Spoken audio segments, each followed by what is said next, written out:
Shankara Parvati Pati Mahadev Sri Shankara.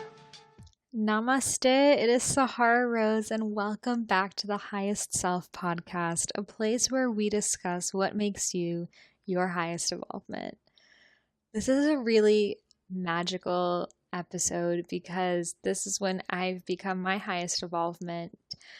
My book, The Idiot's Guide to Ayurveda, was just released 2 days ago and became the #1 bestseller of all Ayurveda books, which was something I truly wasn't expecting. I thought maybe it could become the #1 new release because those new releases are changed all the time, but to be the #1 all around best selling Ayurvedic book out there on the planet is the most insane thing and a true testament to the own inner transformation work that I've been doing for years and years now, that it's working. And when you shift your vibration from within, the world without you shifts as well. And writing this book, having this book come through me is a better way of saying it, has been the most outstanding experience of my life, my short life, that I'm only 26 years old. And to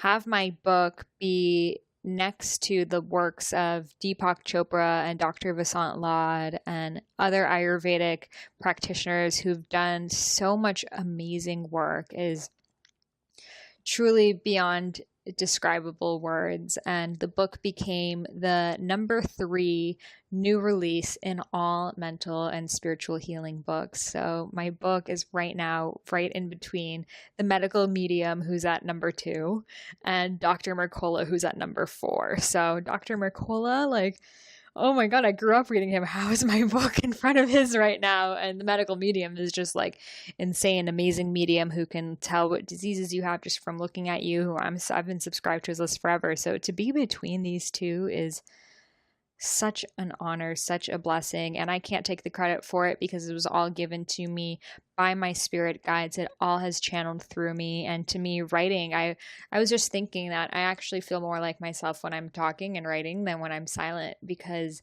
I was put on this planet to do this work, and it becomes more and more evident to me every single day.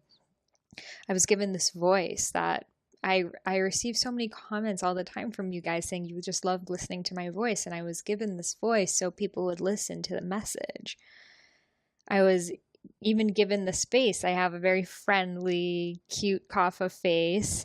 I was given this face so people would meet me face to face and receive the message, because it's coming from, like a sweet, innocent little person, but the message is deep. Everything. I was given my curiosity towards psychology and spirituality and my health issues, because if I hadn't experienced them, I wouldn't have gone to the self-healing route, and I wouldn't have discovered Ayurveda. I was given my innate interest to anything Indian my entire life, from the time I was a child and would eat everything with my hands and dress up like Mother Teresa and Gandhi. I was given all of this for a reason, and it's so amazing to look back at your life, at the red string that has always been there tying things together. And it only makes sense when you look at it from the back, but when you're living it, you don't know when one thing that you're experiencing could actually be the pivotal moment that you'll look back on one day and say, that's exactly what shaped me into who I am today. So every time something's happening to me that I'm not happy about, don't think that I'm always so ecstatic. We all have, little things that happen, like you get into a fight with your mom or this or that. Now, every time this happens to me, I think, this isn't happening to me. This is happening for me. And how can I learn from this? What do I need to look at right now within myself that this situation is manifesting? And the moment I'm able to look at what that is, what spirit is trying to tell me through this situation, suddenly I feel this weight has been lifted off my shoulders and it all makes sense. So I want you all to live your life that way, because it's such a beautiful way of existence and the only way that we were meant to exist. So I want to just share a little bit about the book and the book writing process. I go into depth about how I got this book deal, how I created this beautiful baby right here that's sitting in my hands in episode 2. It's called How I Discovered Ayurveda and Wrote the Idiot's Guide to Ayurveda. So if you're interested in learning everything about how I was chosen to write this book, etc., listen to episode 2. But in a nutshell, I was chosen for this book literally because it was my destiny. As I mentioned before, I had health problems, digestive issues, hormonal imbalance, amenorrhea. I was a raw vegan at the time. I was jumping from diet to another, trying to fix myself. I decided to give Ayurveda a shot because I was volunteering teaching health and sanitation in the slums of India. So I decided, well, why not? Since I'm here, it could be a cool cultural experience, and decided to visit an Ayurvedic practitioner. And she took my pulse, she looked at my tongue, she asked me questions, the same thing that I today do with clients. And she told me that my vata, my wind, was so imbalanced that 3 things were going to happen to me. I was going to be infertile. I was at that time. I was going to suffer from osteoporosis and Alzheimer's. Those were the things that were coming my way if I continued on this raw vegan diet, which I thought was the healthiest in the whole world. And the reason that it wasn't healthy was because my vata, my wind, got so low that my body basically became depleted, my internal heat. So your digestion is your fire, and when you're not digesting foods properly, you're not actually absorbing nutrients from that food. So basically all the kale and smoothies I was eating, I was not absorbing any of the nutrients, leaving me actually malnourished. And I lost a lot of weight, was about 90 pounds more or less. And my hair was falling out. I was just getting dizzy all the time, even though I was eating all of the raw foods, all the smoothies, everything that it tells you to do online when you follow these raw vegan bloggers.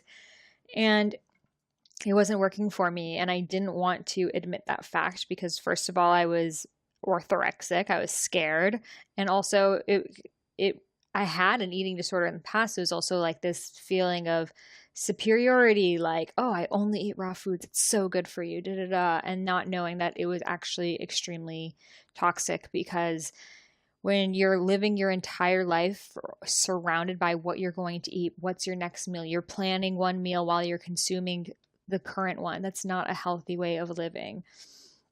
So I asked the Ayurvedic practitioner, what do you recommend? And she was like, well, you have to eat the ghee, you have to eat the dal, you have to eat the rice, roti, no more raw food, no more salad, no more smoothie. I was like, oh, hell no. No, I'm not going to listen to you. Like, I'm going to eat my raw foods.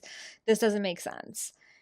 And she was like, okay, but the problems that I mentioned are going to happen to you if you continue on this path. Your Agni, your fire is so low. So I went about my life and tried paleo, tried autoimmune protocols, tried everything you can possibly imagine. My life became searching for diets and protocols and procedures and this and that.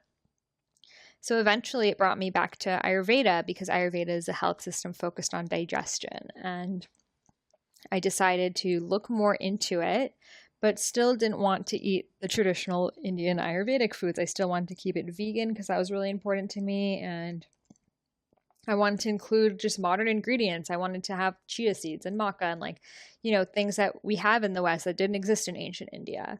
So I started creating my own version. I started making khichdi with quinoa, which is today my 3-day khichdi cleanse, which is on my website. I started adding, sea vegetables to traditional Ayurvedic things and doing it with, coconut oil instead of ghee and just modernizing the entire system. And I instantly noticed that not only my body changed, but also my mind.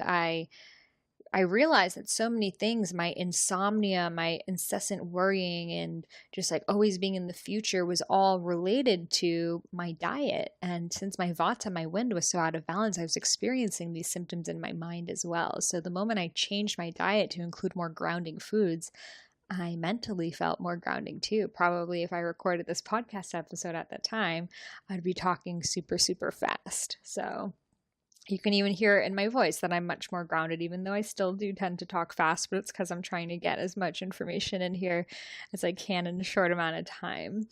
So I realized that there was a lot to Ayurveda. It wasn't just this like, oh, it's like going to a random astrologer. It's like, wow, this is some potent stuff. And I really feel different from following these suggestions. What else is in here? So I decided to take an Ayurveda course in India. And I loved it so much that I stayed in India and I was there for 4 months at a time. And I spent the next 2 years spending 4 months at a time in India. And then I went back and I taught a retreat in Goa at the center where organic India herbs are. And I was just living in India and just part of the system. And that's why I know India and I relate to her so well because she was my home. And to me, like India is like the Holy Mother, and the Holy Mother is not always nice and pleasant, but she teaches you lessons with love, and that's what India represents to me. So I started studying Ayurveda very, very in depthly, and instantly when I began studying it, I knew I had to write a book about this. I had to modernize this to today's audience. I had to create something that would connect to people because people aren't going to travel to India and, spend all this time trying to research things and create their own their own way with all this trial and error. I needed to create some sort of system that still allowed them to eat Italian food, Greek food, Thai food, whatever they want to eat, but still follow the Ayurvedic theories, because I believe that true magic happens when we merge the East and the West, the ancient and the modern, and that's what I'm all about. So at that time, I didn't have obviously a literary agent, a publisher. I didn't know anything about the book writing process, but I knew I had to write a book. I listened to that soul calling and I started writing, and I thought it would just be like an ebook on my blog. So I started writing for an ebook and became 20 pages, 50 pages, 100 pages, 500 pages, 1,000 pages, 2,000 pages. And it's 11:11 right now. Beautiful. I couldn't stop writing about Ayurveda. I would wake up, practice my Ashtanga. I was doing a lot of Ashtanga back then. And for the rest of the day, the next 16 hours, I would just be reading and writing books all around me. And this continued for 3 years. For 3 years, I was totally immersed into writing this book, which I called Eat Right for Your Mind Body Type.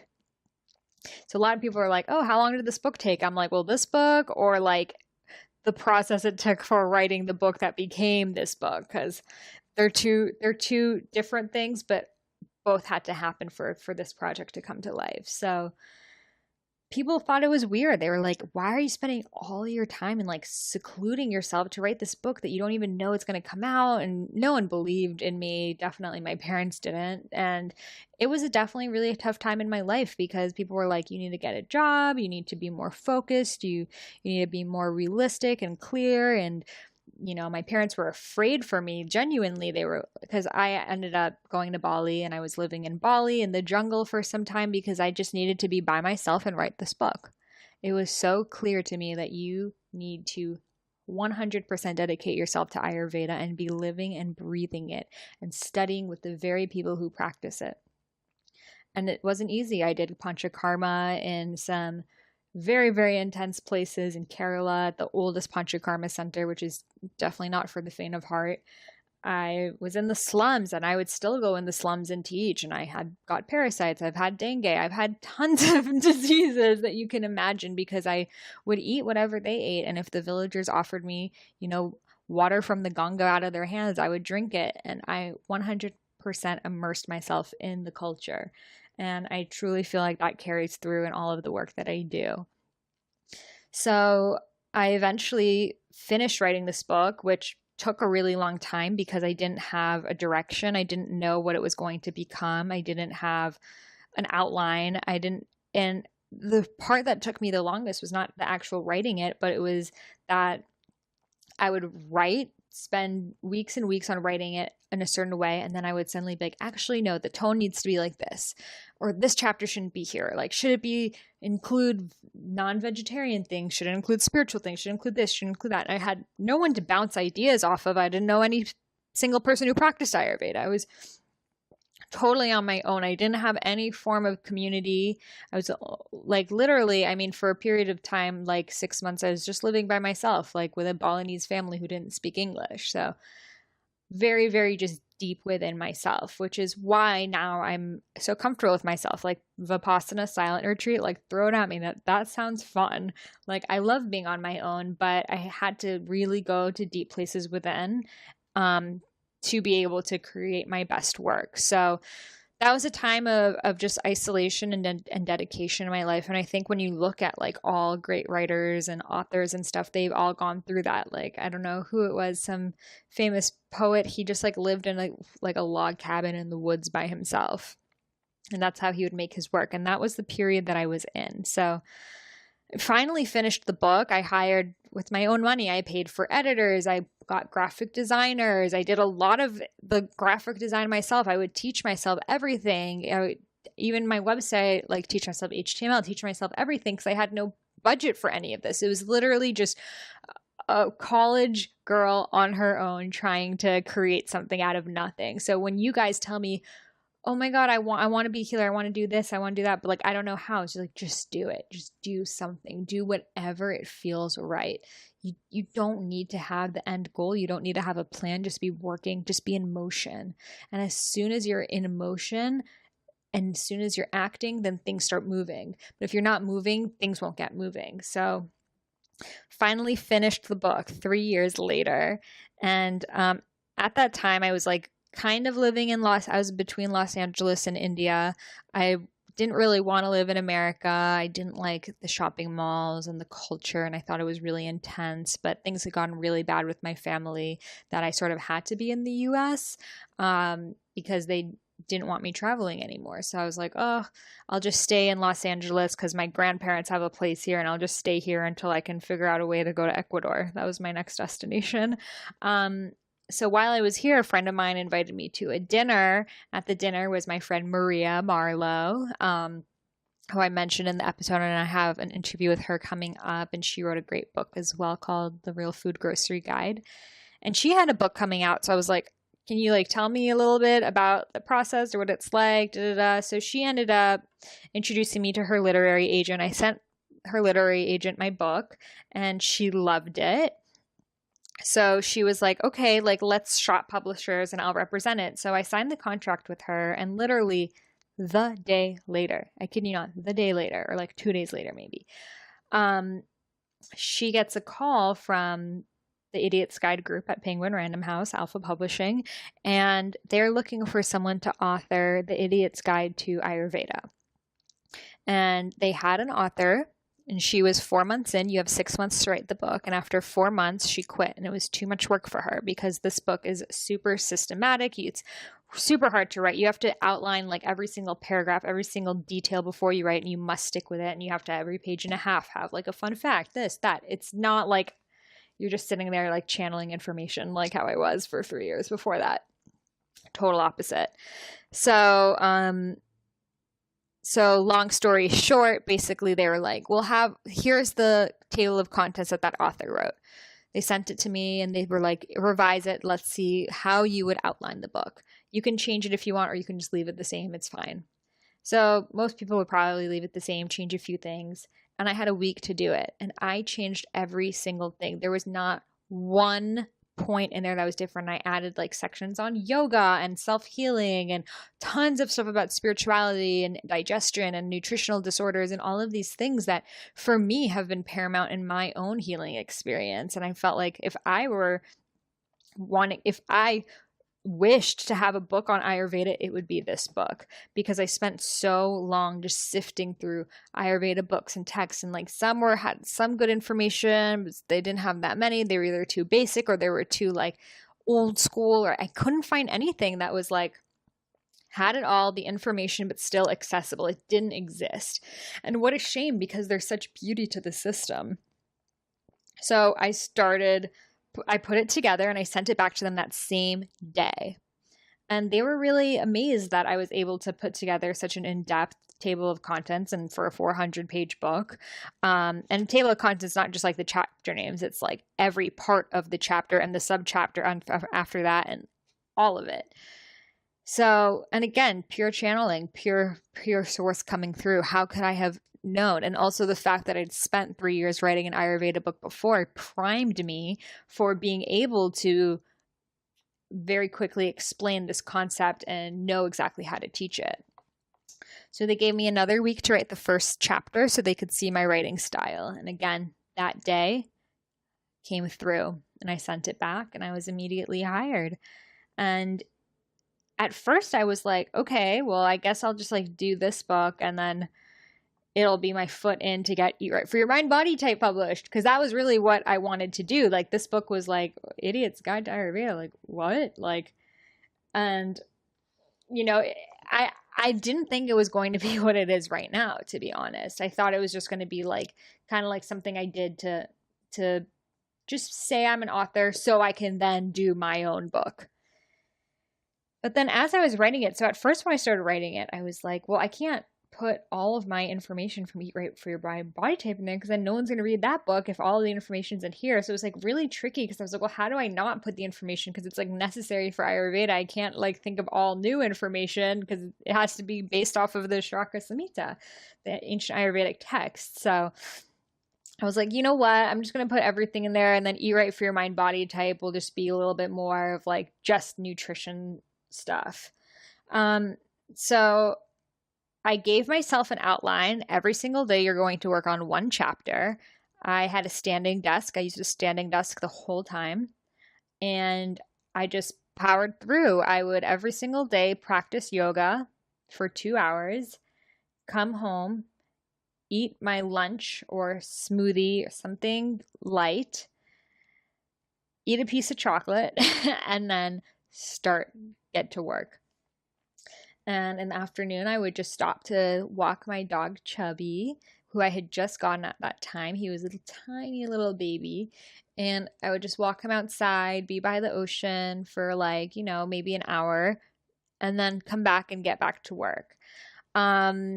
People ask me, was this a super stressful time in your life? No, not at all. In fact, I love writing books. For me, it's way more stressful to like try to go find, promote it and write all these blog posts and all these things. That's like way harder for me. Or like answering just all the emails I get. That's way harder. Writing books is like, I could do this all day because I'm just a natural born writer. That's what I do best. So also the fact that I was writing about self-care really made me practice it, because how can I write all day about how good it is to like put oil on your body and not put oil on my body? So many times when I would be like writing, I'd be like, I need to go do this practice like right now. And I would like go run and like scrape my tongue and like come back. So it actually really helps with my self-care practice. And before that, I used to not mindfully eat, even while writing the book. Mindful eating is something that I really struggle with because I'm someone who always wants to be doing something. I have a really hard time just doing nothing.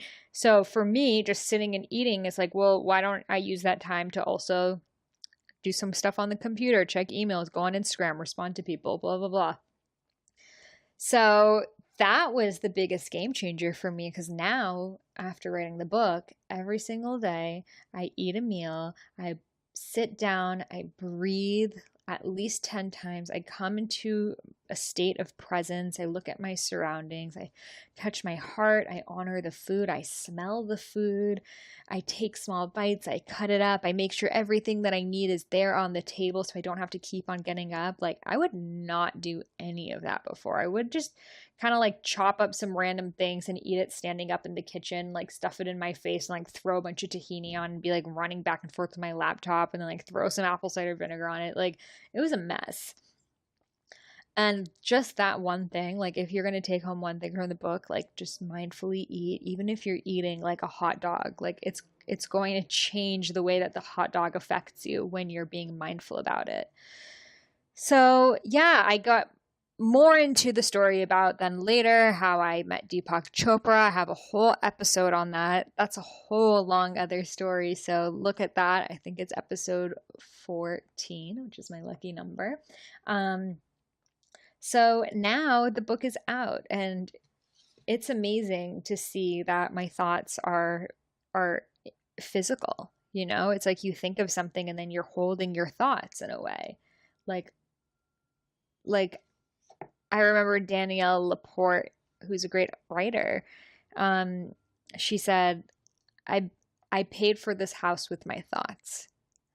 And I love that so much because imagine, currency is energy, it's value. And to be able to create value on your thoughts is such a wonderful thing. And I wish how everyone can make their living not based off of their body or not based off of the money that they already have or something. Like imagine if we all just got paid based off of our thoughts, and that's what the currency was. And you can be a philosopher. Like I think now with the divine feminine era, we are coming back to that. Like people are bloggers, and in a way they're thought leaders, and we all have the potential to become thought leaders. You don't need to already be a blogger. Anyone can be a blogger, and that's the beauty of it.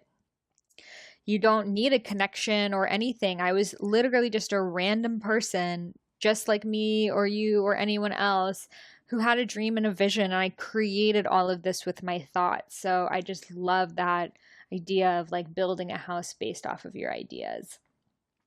And to see my name, wow, next to Deepak Chopra's name is just crazy to me, because it was so not long ago that I met him, and I wasn't sure what was going to happen, and just it all went so beautifully and smoothly, and to have him as a mentor in my life now is just such a blessing. And the book really has so much. I look through the book and I learn from it, even though I wrote every single word, because when I was writing it, it was coming from a higher source and from a higher power.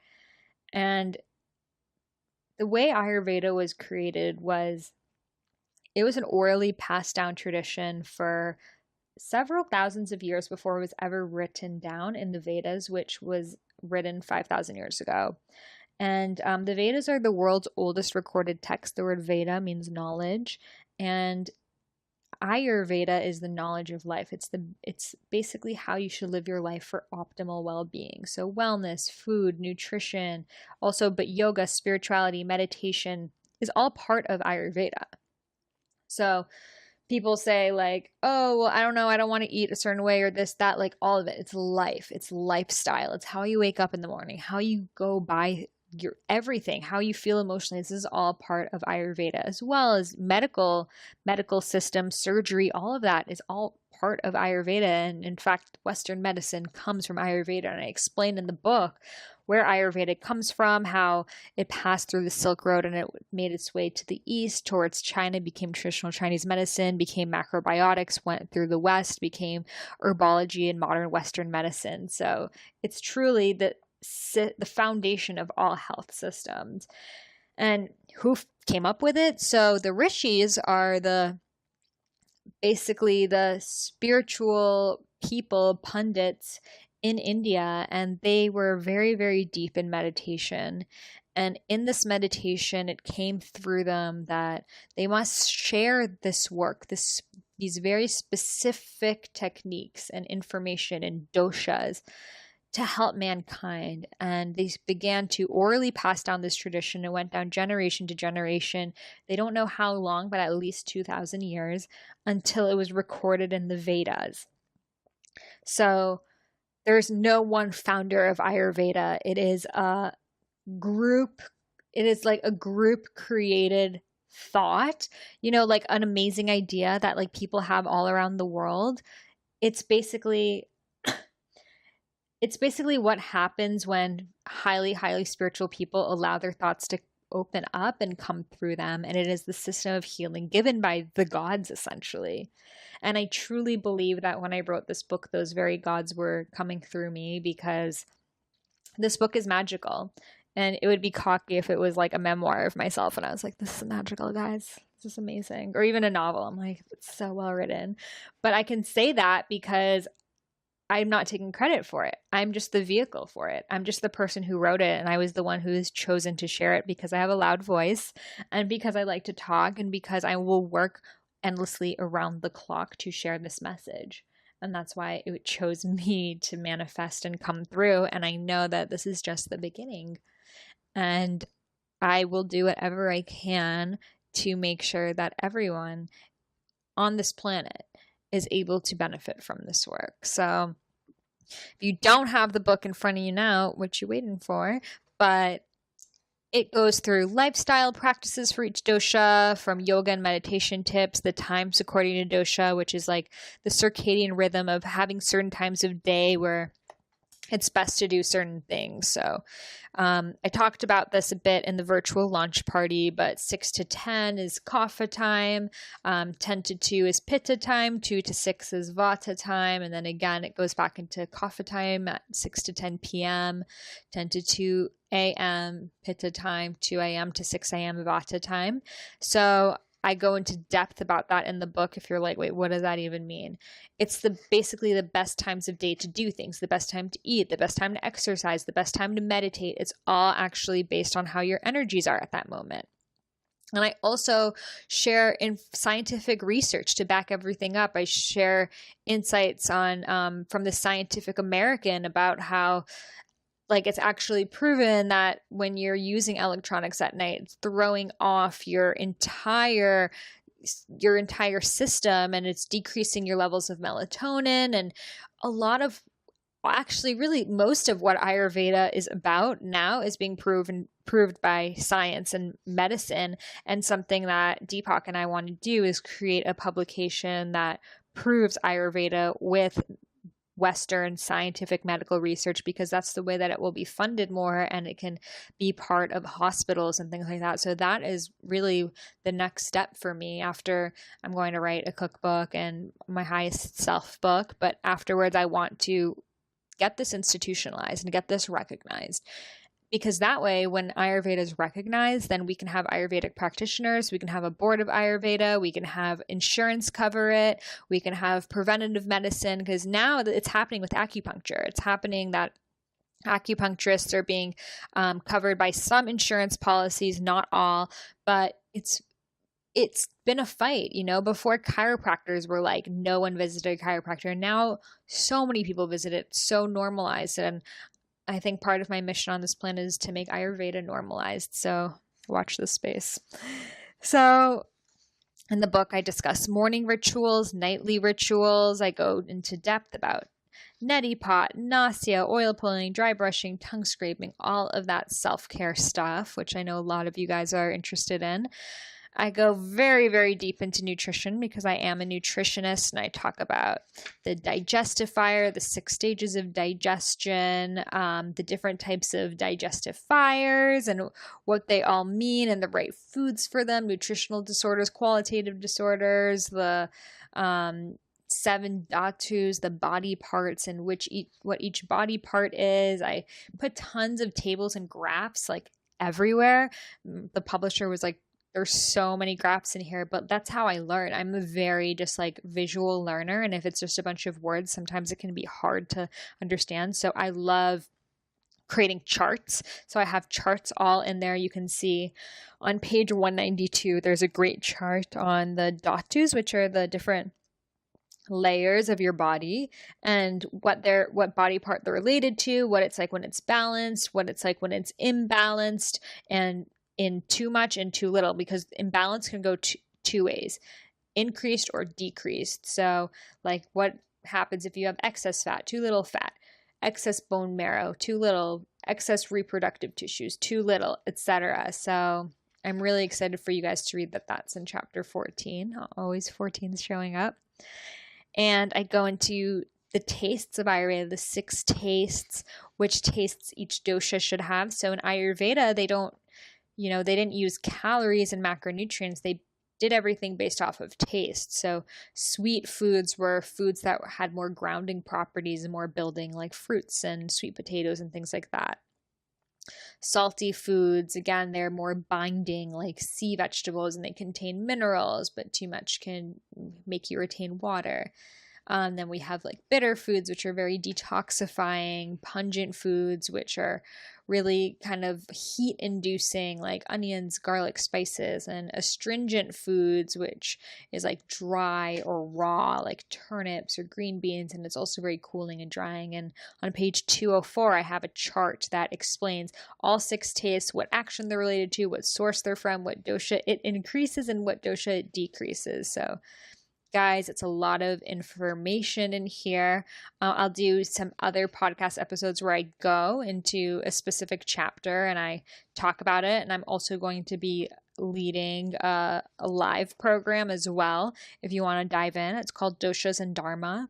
And it is, I think I'm going to make it a 4-week program. I'm not sure exactly how long, maybe a little longer, and it will be a group coaching program all about how your dosha is connected to your dharma, how you were born with your specific prakriti, the dosha constitution you were born with, for a reason, so you can serve your higher purpose. So I'm really excited for that. And I also this week only am doing half off my 12-week Eat Right for Your Mind Body Type guided program. So if you want to learn step by step how to apply this ancient Ayurvedic wisdom into your modern lifestyle and have my guidance through videos and audio files and guided meditations and recipes and all sorts of workbook activities and really just everything that I wish I had in my own journey. So you don't have to travel to India and you can just do it right there on your computer. So that's the 12-week program, Eat Right for Your Mind Body Type program. I will have the link in the show notes. If you go on my website, iamsahararose.com, you'll see it right there on the menu. It will lead you to that page. And I invite you guys to join. It's half off this week only, so I really recommend taking advantage of that. And if you're listening to this later on, then I still recommend doing it because it's really going to change your life. You can see the testimonials on the website as well, and it's incredible to see the results that people have gotten. Like, I've seen 180 degrees in people's lifestyles, everything, the way they think, the way they eat, the way they act. I've had so many of the participants like later on become health coaches themselves because it was like the exact push they needed. And I can truly say that if you complete the program, your life will be changed forever. So check it out on my website. And people ask me, they're like, how can I support this podcast? How can I support your work? The number one thing that you can do for me is to write a review for this podcast and to write a review for the Idiot's Guide to Ayurveda on Amazon, because reviews are basically how the algorithm sorts things out. And if the more positive reviews something has, the more it's going to be shown to other people. So writing the review, it's not so I can just like hear your nice words, even though I love it. It's so more people can find out this work and so we can help more people. And if you're here listening to me this deep in, I'm sure this work is just as valuable to you as it is to me. So please, please, please leave a review for this podcast and for the Idiot's Guide to Ayurveda on Amazon. Even if you didn't buy it on Amazon, you can still leave a review on there. I think you just need an Amazon account, but you don't need to have bought it from Amazon. But it helps so much. So I just want to read some of the reviews that I've gotten just to share with you. If you haven't read the book yet, this might make you want to. So I love this one by Victoria R. So sweet. I do not think a mere review will truly express the power behind this book and the gratitude I feel for Sahara Rose's guidance. To say this book will change your relationship to yourself, food, and how you view your world is an understatement. As someone who has suffered from eating disorders and body image issues, Sahara's words on her blogs and in this book have filled me with a newfound hope and positivity.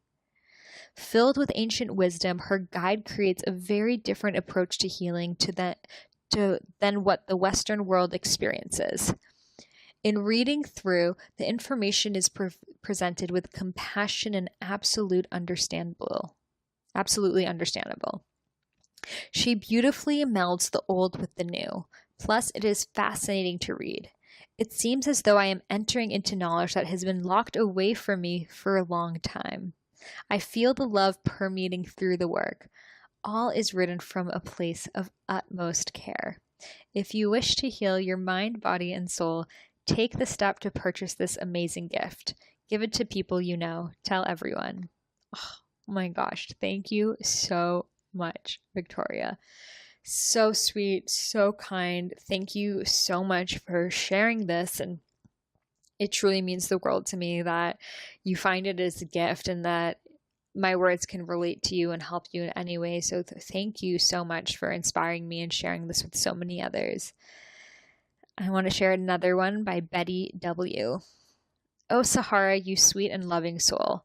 Thank you so much for this gift. This book is exactly that, a gift. I've only just begun, but the connections are already being made. Ayurveda can bring us back home to our most natural state, which within we can thrive beyond our wildest imaginations. We cannot achieve our dreams without our health, and I sincerely thank you, Sahara, for creating this guide that gives us all the opportunity to be our highest and most authentic self. You're shifting the consciousness, girl. Oh my God. So amazing. Thank you. Thank you. Thank you. Thank you. Like, oh my God. This is everything that I could have wanted for people to receive from the book. So I am so happy.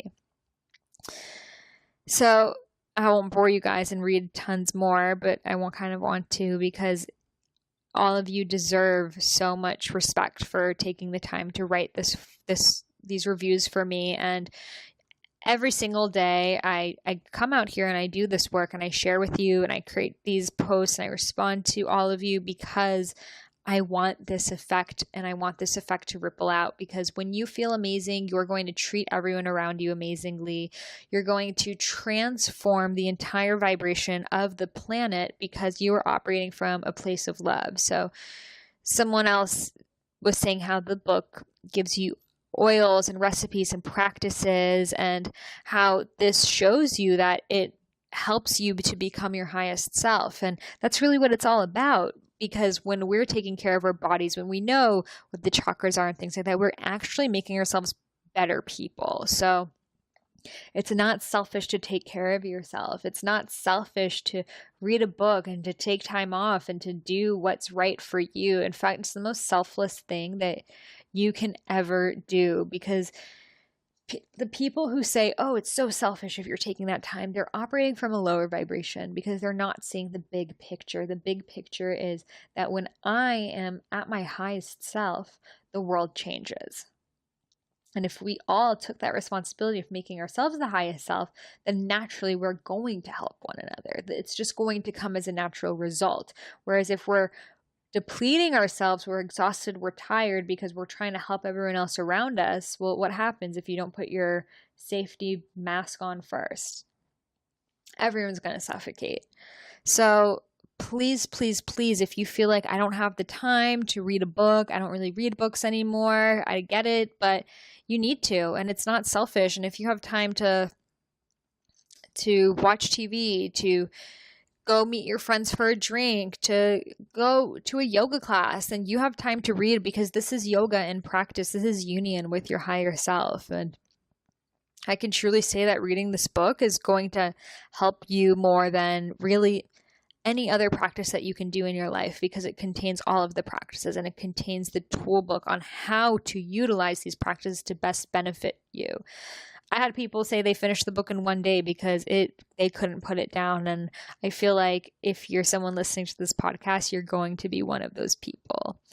So I just want to thank you guys so much. It means the world to me to be here as your Guruji. Guruji is a teacher, and I'm just here to shift the consciousness through inspiring you, through informing you, through engaging you, and through living out the Saraswati that channels through me. So thank you so much for all being part of this paradigm shift. Thank you for your reviews. Thank you for your love and support. And we just getting started, balancers. So I'll see you guys in the Mind Body Balancers Facebook group, and I look forward to hearing from you all. Namaste.